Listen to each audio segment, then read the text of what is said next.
Welcome to this presentation of a new report by the White House entitled Donald J. Trump, the Buy American, Hire American President. Since the inauguration of President Donald J. Trump on January 20th, 2017, my mission as the director of the White House Office of Trade and Manufacturing Policy has been to help the greatest jobs president and trade negotiator in history rebuild America's manufacturing base. Over the past 4 years, this administration has lived by one beautiful phrase, made in the USA, and two simple rules, buy American, hire American. In this report, we'll take a tour of 5 critical dimensions of President Trump's Made in the USA strategy. These dimensions include buy American government procurement, a wide range of hire American actions, Trump trade negotiations and tariffs, the defense budget and military sales, and support for one of the oldest pieces of Buy American legislation, the Jones Act.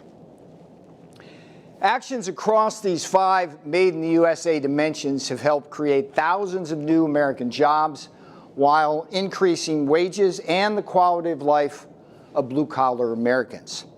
By strengthening our nation's defense industrial base, President Trump's Made in the USA strategy has also helped enhance our national security. As President Trump has said many times, economic security is national security. Let's begin our tour then with Buy American government procurement. Each year, the United States government spends more than $200 billion of taxpayer funds on projects such as roads, bridges, and building construction. Congress has passed numerous bills to ensure that when the government spends money on such procurement, the products be made in whole or in part in the USA. However, numerous loopholes have existed in these laws. Upon taking office, President Trump set out to enforce, strengthen, and expand our Buy American procurement policies. And to that end, he has signed at least 10 Buy American executive orders. For example, one such order, signed on April 18, 2017, makes it more difficult to grant waivers. A second, signed on January 31, 2019, increases the amount of United States steel required from 50% to 95%, even as that order extends Buy American's reach to cover federal financial assistance to the states and local governments. Several of the president's Buy American actions also target specific industries. If we've learned anything from the China virus pandemic, it is that the United States is critically dependent on foreign countries, particularly communist China, for our essential medicines, as well as for medical supplies such as masks and medical equipment like ventilators. President Trump's executive order of August 6, 2020 acts to bring this production back onshore. It requires government agencies like the Department of Defense, the Department of Veterans Affairs, and the Department of Health and Human Services to buy American when it comes to our essential medicines and the medical countermeasures we need to fight crises like the China virus pandemic.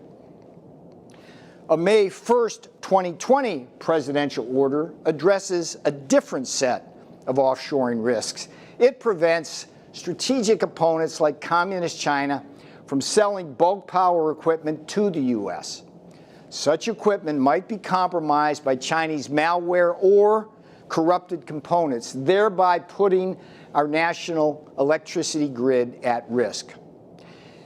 And Executive Order 13921, signed May 7, 2020, will be a boon to America's long-ignored commercial fishermen by opening up new markets, removing unnecessary regulations, cracking down on the unfair trade practices of countries like China, and streamlining the aquaculture permitting process. Perhaps the best way to gauge the success of the Trump Buy American efforts is to compare the amount of domestically procured manufactured goods in fiscal years 2015 and 2016 under the Obama-Biden administration to fiscal years 2018 and 2019 under the Trump-Pence administration. Note here that fiscal year 2017 overlaps the two administrations, so it is taken out of the comparison. With this comparison, we see that domestic procurement rose from $323 billion in the Obama-Biden years to $419 billion in the Trump-Pence years, a 26% increase. Moreover, when looking at the dollar value of Buy American waivers during the same period of time, this decreased by 8%. President Trump is not just the Buy American president, he is the Hire American president. One key Hire American mission has been to hold corporations accountable when they abuse the visa process to replace American workers with cheap foreign labor. For example, through its U.S. Workers Initiative, the Justice Department has reached settlements with numerous companies that illegally prioritized temporary visa workers over Americans. At the same time, the U.S. Citizenship and Immigration Services has engaged in sweeping actions to improve fraud detection and employment-based visa programs. More broadly, to protect American workers during the China virus pandemic, President Trump issued a June 2020 proclamation that halts visas for foreign workers through the end of the year. The next month, President Trump's Department of Labor entered into a memorandum of understanding with the United States Citizenship and Immigration Services. It allows the two departments to share immigrant and non-immigrant petition records and data, and marks the first time DOL will have access to suspected employer violations within the H-1B visa program. Such a Secretary of Labor certified investigation tool has never been used in the H-1B program since Congress granted the authority in 2004. There is also the ignominious case of the Tennessee Valley Authority. After TVA announced the layoff of more than 200 American workers and told them to prepare their foreign labor replacements, President Trump signed an executive order challenging that decision and quickly fired TVA Chairman James Thompson and board member Richard Howarth. TVA quickly rescinded its decision. A second key Hire American mission has been the expansion of apprenticeships, which allow hardworking Americans to receive salaries as they learn pertinent skills.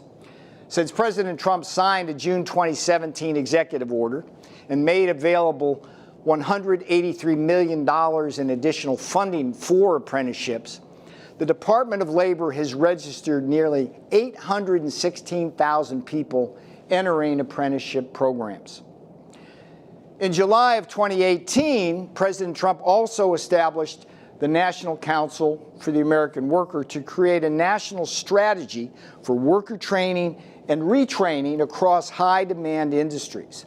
That same month, the Office of Economic Initiatives created the Pledge to American Workers, and to date, more than 440 companies and organizations have signed the pledge. This effort will create more than 16 million new education and training opportunities for American students and workers. President Trump has also sought to reform the outdated hiring practices of the federal government, the largest employer in America. Through a June 2020 executive order, President Trump has replaced an arbitrary, one-size-fits-all, degree-based hiring process of the federal government with more skills-based hiring. The result, a deeper pool of talented individuals to best serve our nation. President Trump has also gone to great lengths to help our military veterans seamlessly transition to the civilian labor force. On May 5th, 2017, President Trump signed the Hire Vets Act. It requires the Secretary of Labor to establish a program that recognizes and thereby incentivizes employer efforts to recruit, employ, and retain veterans. In the second official year of the program, the Department of Labor is preparing to award 675 employers this fall who have proven their commitment to veteran employment. On November 27, 2017, President Trump signed the Veteran Apprenticeship and Labor Opportunity Reform Act, the so-called VALOR Act. It streamlined the multi-state registration process for employers who offer apprenticeship programs to veterans certified by the VA. Veterans and employers can now more easily benefit from the use of GI Bill benefits while veterans pursue an apprenticeship. On May 9, 2018, President Trump also signed an executive order directing federal agencies to remove barriers to employment of military spouses and actively advertise and solicit applications from military spouses for posted and other agency positions. On August 13, 2018, President Trump signed the National Defense Authorization Act for fiscal year 2019. It required significant alterations to the Transition Assistance Program to improve employment outcomes for service members transitioning into the civilian workforce. On March 4, 2019, President Trump signed an executive order that is now helping our sea veterans in services ranging from the Coast Guard and Marines to the Army and Navy move swiftly into the Merchant Marine. This Merchant Mariner order provides financial assistance to cover costly fees associated with Merchant Mariner credentialing and licensing. It also enables veterans to apply their education and experience on military ships towards the Mariner credentialing curriculum, thereby removing costly barriers to entry that can range as high as $25,000. And on February 11, 2020, President Trump signed the Supporting Veterans in STEM Careers Act. It will make veterans eligible to participate in National Science Foundation programs, extending scholarship, fellowship, and grants programs to help veterans leverage their military experience and abilities in STEM fields. These types of executive actions highlight the Trump administration's commitment to our military veterans in ways that enhance both our economic and national security. Let's turn now to a third dimension of President Trump's Made in the USA strategy, that of trade policy and tariffs. On June 20th, 2017, the Trump-Pence administration inherited a global trade system in which overseas competitors and predatory foreign governments stole our technology, unfairly subsidized national champions, and dumped their products into our markets. Politicians like President Bill Clinton and then Senator Joe Biden helped break the global trading system by voting for two of the worst trade deals in American history: the North American Free Trade Agreement, so-called NAFTA, in 1994, and China's 2001 entry into the World Trade Organization. Over the course of the Bush, Cheney, and Obama-Biden administrations, America would lose over 70,000 factories and millions of manufacturing jobs to the NAFTA and China trade shocks. States like North Carolina, with their textile and furniture industries, got hit first and hard. Soon, the NAFTA and China shocks would ripple across the manufacturing heartland of America, from Minnesota, Wisconsin, and Michigan to Ohio, Pennsylvania, and beyond. In 2016, candidate Trump promised to fix this broken system, and his cumulative actions on trade represent one of his most important achievements in restoring and reshoring made in the USA manufacturing.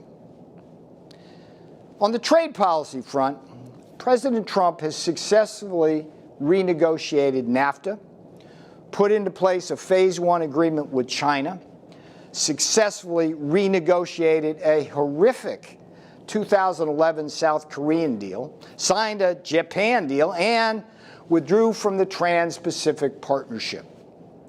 Let's look at these actions now one at a time. During the NAFTA debate, propagandists from the globalist-oriented Peterson Institute quite wrongly predicted that NAFTA would create 170,000 U.S. jobs and have our trade balance with Mexico. It would go into surplus well into the 2000s. Instead, America's trade deficit with Mexico ballooned as hundreds of thousands of American manufacturing jobs literally went south, thereby suppressing the wage growth of blue-collar Americans in highly affected industries. During the 2008 presidential campaign, the Obama-Biden ticket promised to renegotiate NAFTA, yet a mere 3 months into its first term, the Obama-Biden administration announced it would break that promise. In contrast, in June of 2016, candidate Trump promised to renegotiate NAFTA and kept that promise with passage of the United States-Mexico-Canada Agreement, so-called USMCA, and he did it in record time. USMCA, which entered into full force on July 1st, 2020, will be a boon to American manufacturing, particularly the auto industry. It increases the North American content required for autos and auto parts, along with steel and aluminum, to 75%. Under these new USMCA rules, at least 3/4 of autos and trucks qualifying for tariff benefits will be made in North America.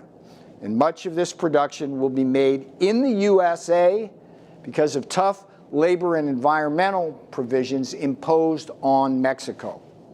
The result is forecasted to be 76,000 new jobs in the automotive sector alone over the next 5 years, and between 176,000 and 589,000 new American jobs overall. In 2011, the Obama-Biden administration inked yet another horrific trade agreement, this one with South Korea. Known as KORUS, the negotiations with South Korea were spearheaded by then Secretary of State Hillary Clinton. At the time, President Obama predicted the deal would increase U.S. exports to South Korea by $10 billion to $11 billion and create 70,000 additional U.S. jobs. Instead, Korean exports to the U.S. surged, American exports to South Korea remained stagnant, and the U.S. trade deficit with South Korea grew by more than 110%, from $13 billion in 2011 to $28 billion by 2017. Contrary to the Obama prediction, KORUS would wind up costing the U.S. economy some 80,000 jobs while hitting the U.S. auto sector particularly hard. In 2016, candidate Trump promised to renegotiate this bad South Korean deal, and on September 24, 2018, he kept that promise. The revised deal includes steps to open up the South Korean market to increased American exports, most notably for automobiles. Importantly, the agreement also allows the United States to continue imposing a 25% tariff on South Korean light trucks and pickups until 2041, a tariff that was previously set to expire in 2021. If that tariff had been lifted, the result would have been devastating to one of the most profitable and robust segments of our auto production and our industry. Now, what about the U.S.-Japan trade agreement signed on October 7th, 2019? It opens up $7 billion in additional agricultural sales to Japan by eliminating or lowering tariffs on over 90% of the food and agricultural products exported to Japan. A key feature of this deal is that it neutralizes the damage to American farmers that might otherwise have been caused by Japan's participation in the deeply flawed Trans-Pacific Partnership.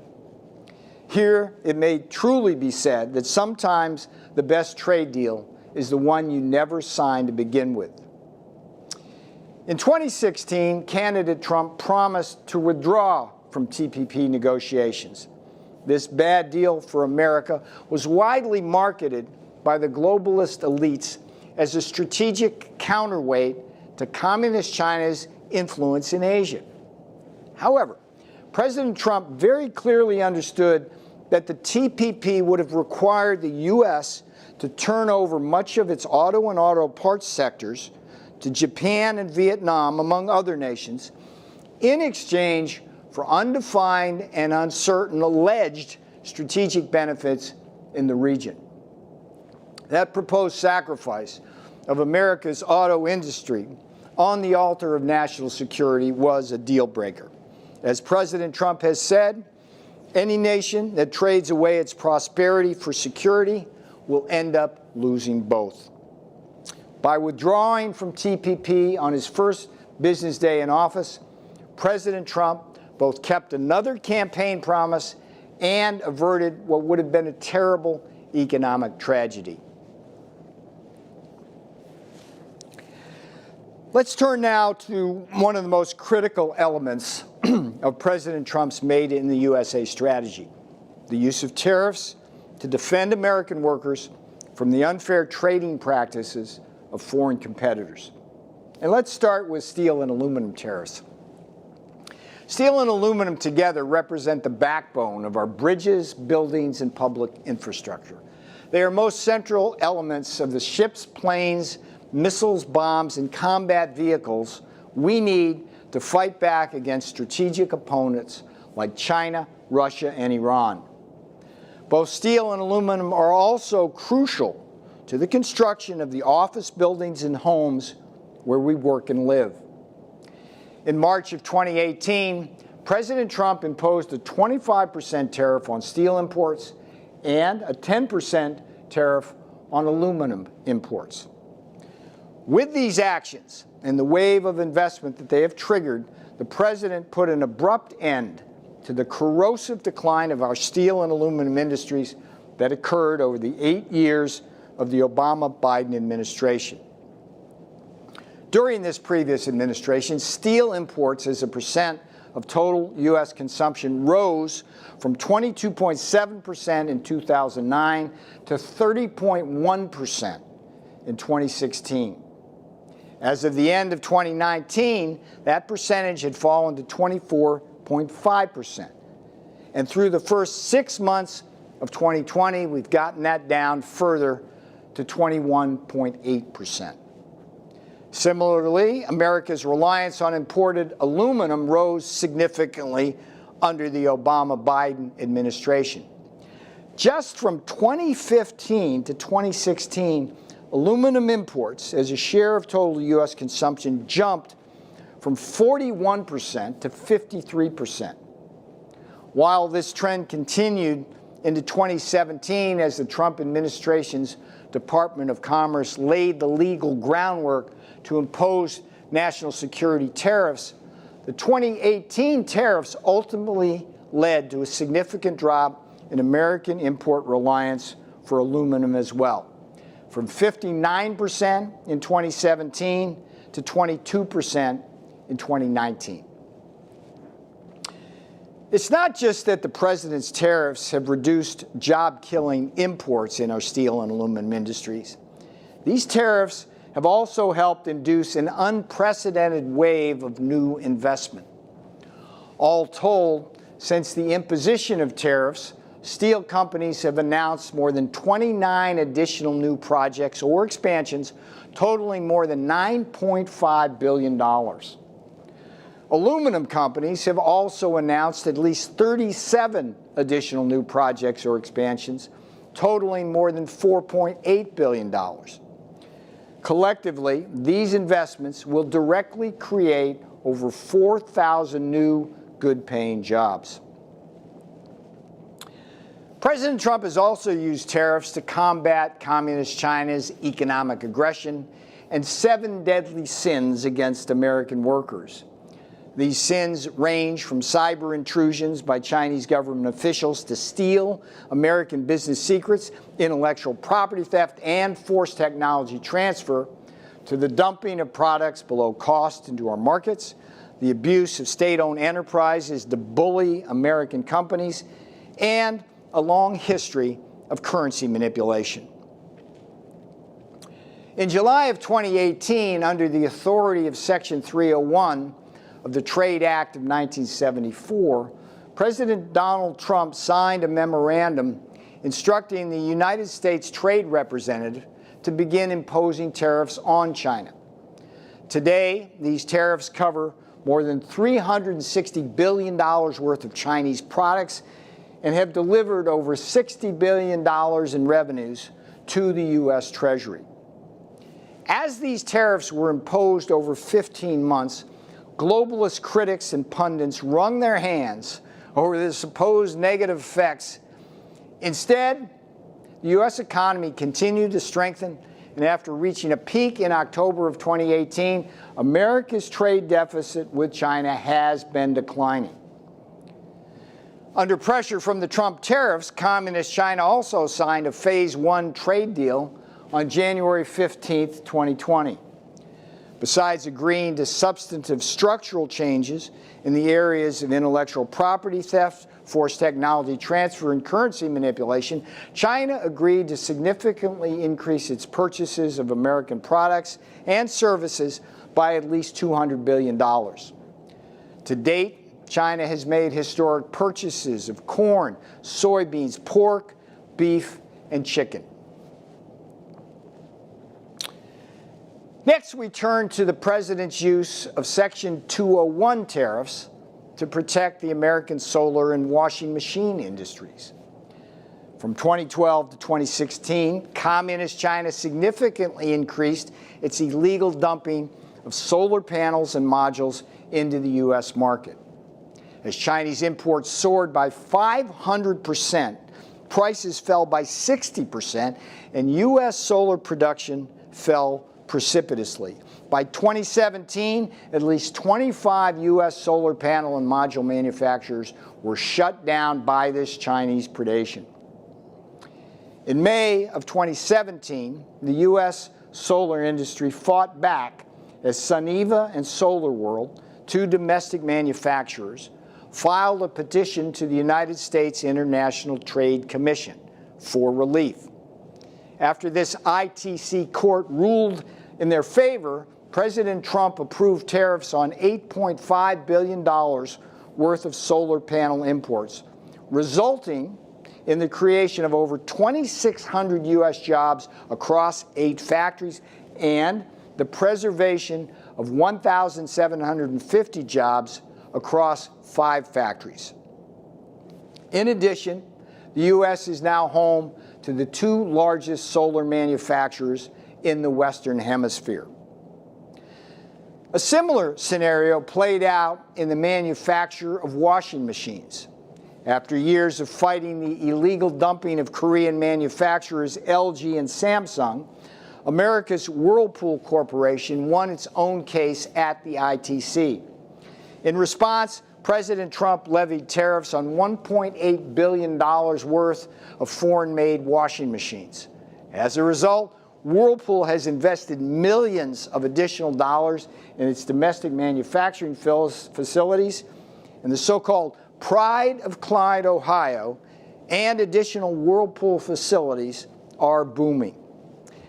That the Trump tariffs are also highly effective at inducing new investment in America by foreign companies is underscored by this fact.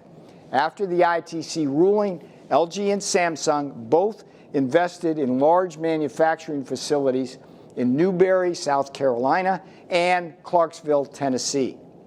These 2 major multi-million-dollar investments have paved the way for the creation of over 1,600 U.S. jobs. Let's turn now to a final major use of tariffs by the Trump-Pence administration to defend American workers against unfair trade practices. Specifically, in this case, the use of so-called anti-dumping and countervailing duties. When products are exported to America and sold at prices below cost or fair value, that's called dumping. The Department of Commerce has the authority to offset this unfair advantage by imposing tariffs in the form of anti-dumping duties. In similar fashion, the Department of Commerce may impose countervailing duties to offset any advantage a foreign producer might gain from an unfair export subsidy from that producer's government. President Trump's commitment to defending American workers from dumping and unfair subsidies is highlighted by the substantially greater numbers of anti-dumping and countervailing duty orders President Trump's Department of Commerce has issued to date compared to the first 4 years of the Obama-Biden administration. Consider that from 2009 to 2012, the Obama-Biden administration issued 62 anti-dumping and countervailing duty orders. In contrast, the Trump Commerce Department has issued a total of 188 orders. That's a 203% increase. A fourth dimension of President Trump's Made in the USA strategy is the president's strategic approach to rebuilding the American military. Significant increases in the defense budget have translated directly into increased American manufacturing.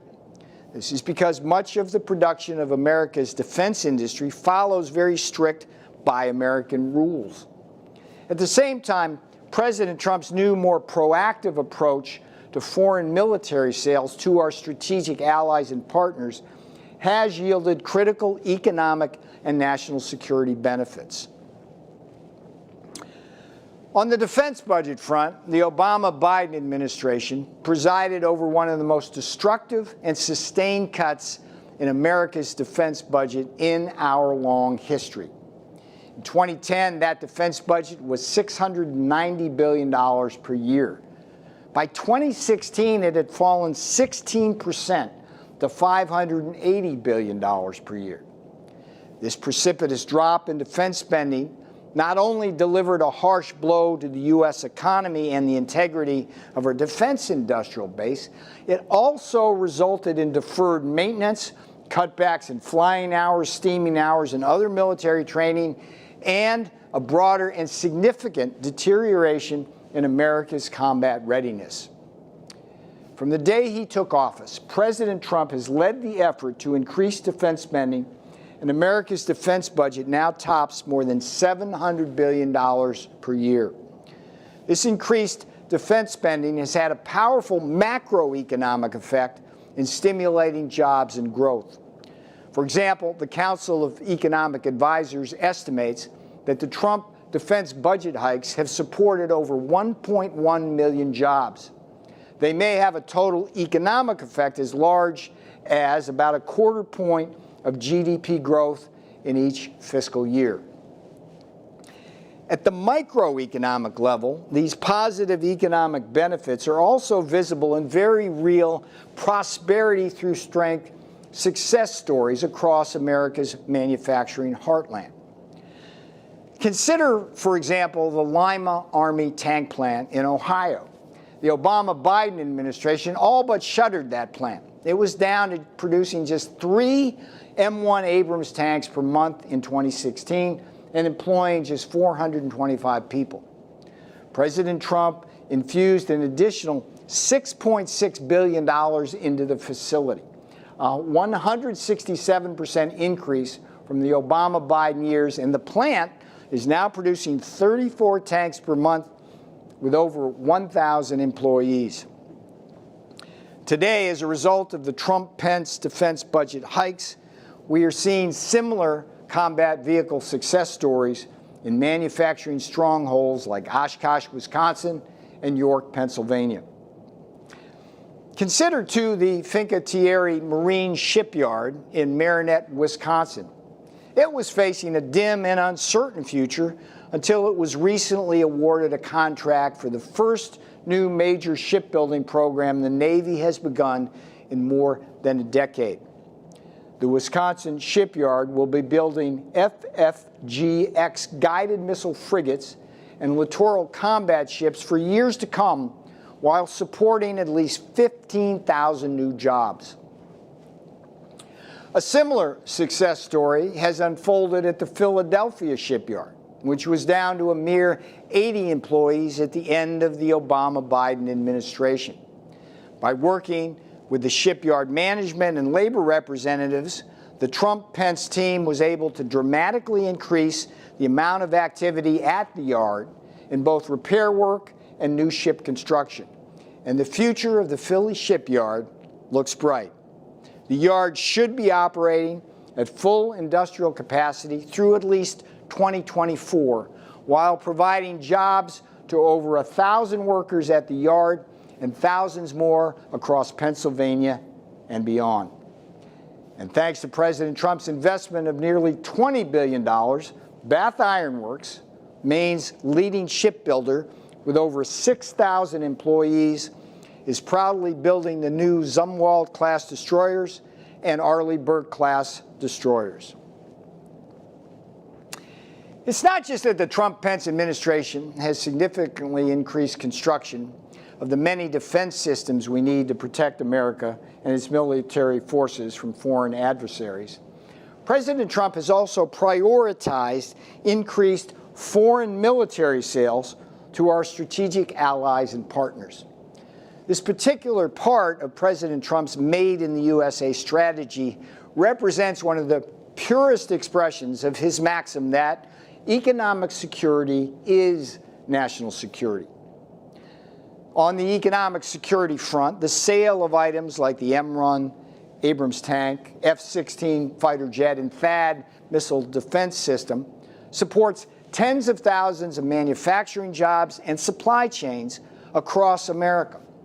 Workers of all backgrounds benefit as these high-paying jobs span the spectrum from scientists, engineers, and software designers to welders, machinists, and electricians.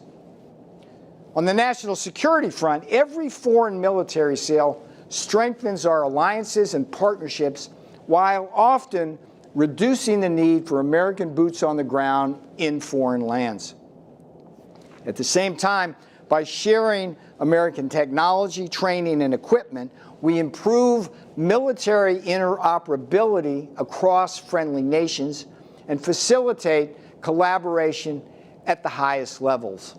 This is happening in Europe, the Middle East, Asia, and elsewhere. To facilitate foreign military sales, President Trump introduced a new conventional arms transfer, or so-called CAT policy, early in his term. This new CAT policy puts into sharp focus the critical synergies between a globally competitive American defense industrial base, a strong domestic economy, and a more effective geostrategic competition with strategic opponents such as China and Russia. The policy itself features a much more proactive and collaborative approach to U.S. arms sales, and the results have been robust.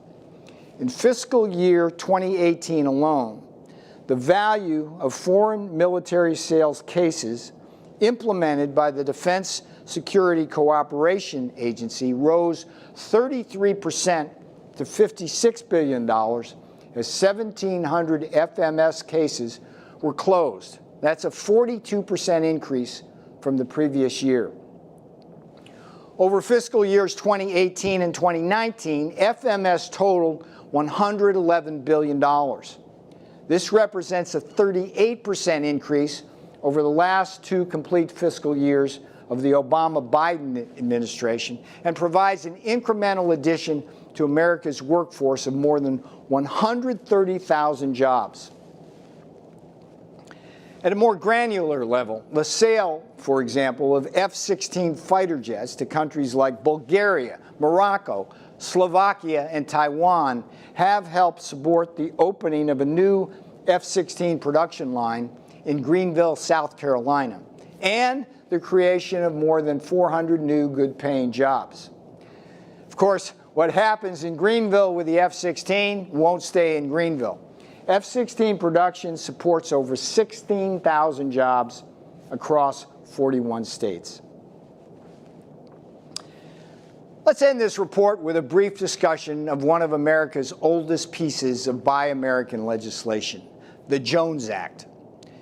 Formerly known as the Merchant Marine Act of 1920, the Jones Act requires that any vessel transporting merchandise between 2 points in the United States be built, owned, and crewed by American citizens. The built part of the Jones Act helps ensure America has a robust domestic shipbuilding capability, which is a critical element of our defense industrial base. That Jones Act ships must also be crewed by Americans likewise helps ensure our nation has a merchant marine workforce sufficient to serve both our commercial and military needs. Here, it should be noted that merchant mariners represent a mission-critical component of U.S. military readiness. During times of conflict, our mariners transport military goods, such as tanks and helicopters, as well as troops, often in hostile waters and at great personal risk. In World War II alone, nearly 10,000 merchant mariners were killed by enemy fire and died at a rate of 1 in 26. That's a casualty rate higher than any other branch of the U.S. military. Their sacrifice and willingness to serve continue to play a vital role in America's defense. Unfortunately, as with so many of our domestic industries, American shipbuilders, as well as our merchant mariners, have been under siege for decades from unfair foreign competition.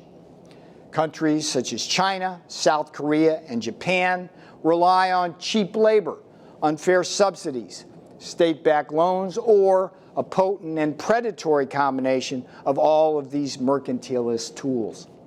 Communist China, in particular, provides extreme subsidies precisely because shipbuilding is critical to national security. The sector is an integral part of the Chinese Communist Party's Made in China 2025 strategic plan to dominate the global economy. A recent report by the Center for Strategic and International Studies estimates the Chinese government provided over $130 billion in shipping and shipbuilding subsidies between 2010 and 2018. This communist nation and strategic opponent of America now controls the world's second largest commercial fleet by gross tons and constructs a third of the world's ships. In contrast, prior to the Trump-Pence administration, American shipbuilding was in a steep decline, as evident in the decrease in shipbuilding jobs from 178,000 in 1980 to 131,000 in 2016. During the 8 years of the Obama-Biden administration, the number of U.S. flagged ships dropped 22%, from 217 in 2009 to a low of 169 at the beginning of the Trump-Pence administration, while gross tonnage fell 13% from 7.7 million to 6.7 million. The Trump-Pence administration's strict enforcement of the Jones Act and strong commitment to America's shipyards is helping to turn these downward trends around. The number of ships in the U.S. flagged fleet has increased nearly 10% from the Obama-Biden low of 169 ships to 184 ships today, while tonnage has increased to 7.3 million. We have seen over the course of this report that President Trump has not only talked the talk of Made in the USA and Buy American, Hire American from day one of his administration, he has also walked that talk across 5 strategic dimensions. The result has been a long overdue renaissance in American manufacturing and a significant strengthening of America's defense industrial base. Economic security is indeed national security.